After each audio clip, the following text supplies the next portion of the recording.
อนี้สะน้อยกะมาคนดินไปใส่น่านพักด้วยจ้าเพราะว่าเตรียมสิหว่านผักหอมเนาะดินตรงนี้เป็นดินที่ว่าสะน้อยเสียหญ้าแล้วกองไว้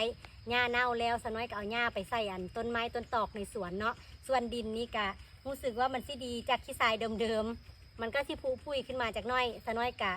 สิเอาไปใส่เฮ็ดปลูกพักเนาะสิเอาไปผสมกับดินขี้เถ้าถ่านไฟที่เฮาอันจูดขี้เหงื่อแล้วมันเ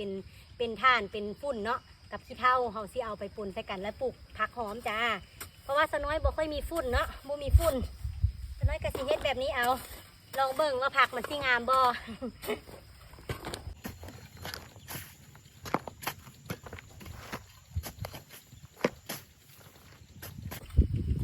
สะน้อยสิกวาดเอาทางหน้ามันเนาะ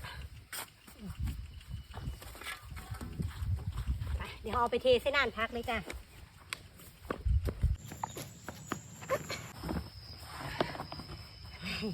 สะน้อยเฮ็ดนานผักแบบนี้เลยเนาะเพราะว่าเอาผ้าแยงมาครึ่งใส่มาปูใส่แล้วก็ตอกขึ้นมา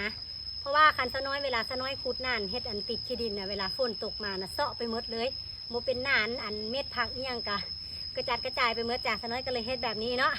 เดี๋ยวสะน้อยสิมาอัปเดตให้เบิ่งวิธีการเฮ็ดอันนั่นผักของสะน้อยเด้อเดี๋ยวท่านรับชมจ้าตอนนี้มาค้นดินใส่นานผักซอยเนี่ยเด้อเพราะว่าเมื่อยฝนกระชิตกแล้วจ้าเป็นกำลังใจให้เด้อเดี๋ยวไปค้นดินต่อกันจ้า